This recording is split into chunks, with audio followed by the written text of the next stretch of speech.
through once. Okay, there's a little shifting going on here. This is actually easier to see this way. So there has to be, there's this little funky movement going on, but that doesn't matter that much because that's where the lift starts. But when he starts here, you still see all this movement real quick before he actually does the pick.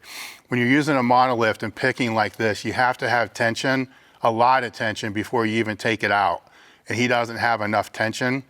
It looks like the feet may be a little uneven too. It could just be the video angle. And typically if you see the feet uneven like that, you should see the bar also uneven. And it's really not. So I don't know what that's about, but there is a little shifting that's going on there. And that could be because of that. It might not be. Overall, this isn't bad. So the reason why you see this going on here is he's shifting forward to his quads. So he's sitting down. He may actually be sitting back a little bit too much on the eccentric, and then he's trying to correct there by shifting forward. So it depends what he wants to do. If he wants to keep building his posterior chain up, then I'd say keep doing that, and then it will actually become stronger than what the quads are, and then this won't be happening down there. Or if he wants to rely on more of the anterior, then don't sit back as much from the very beginning and sit down a little bit more. This looks good, so I'd probably be more inclined to tell him just to sit down a little bit more instead of sitting back, because the strength is there. The back's not really shifting. The back is strong. The only weak point could potentially be the quads, where he brings that up. Then really no issues. So this is a good clip, because it's just that little funky stuff from the beginning and how he's sitting. So that's where I would keep that.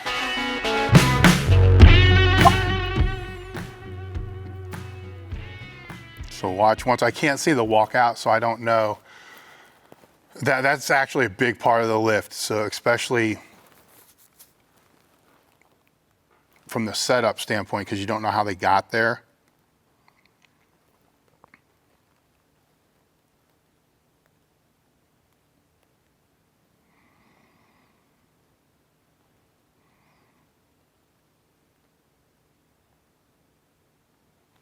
All right, the easiest way to explain this is I tell people to try to break their belt.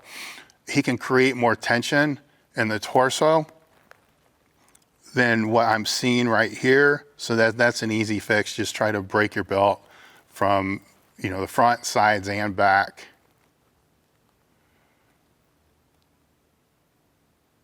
There you see ass goes back, which creates almost a good morning effect, to where at this spot, I'd rather see trying to throw the bar this way towards the wall, almost like a good morning.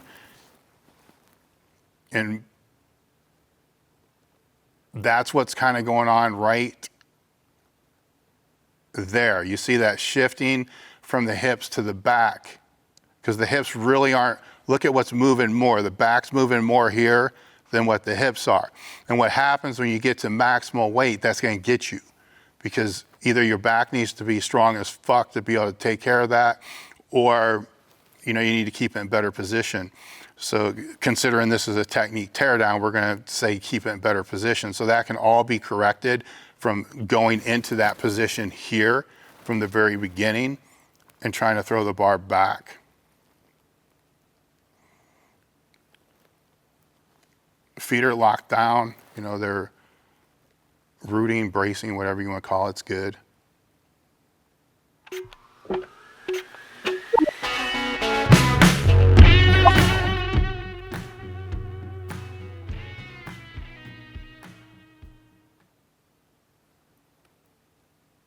Oh shit.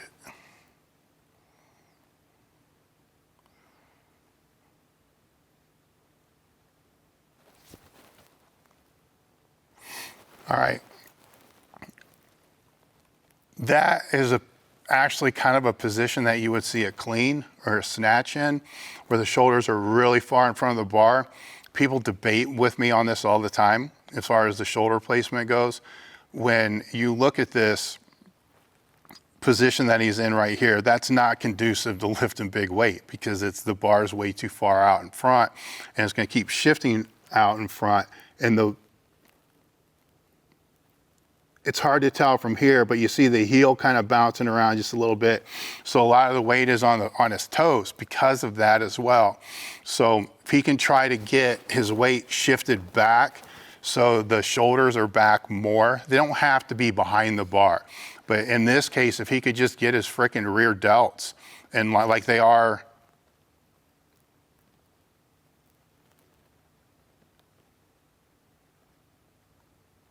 even it's got to be more than that, because see, it shifts right back forward. So if he could just keep it there, that might not be, that could be a weakness in the hamstrings and glutes. It could be a weakness in the upper back.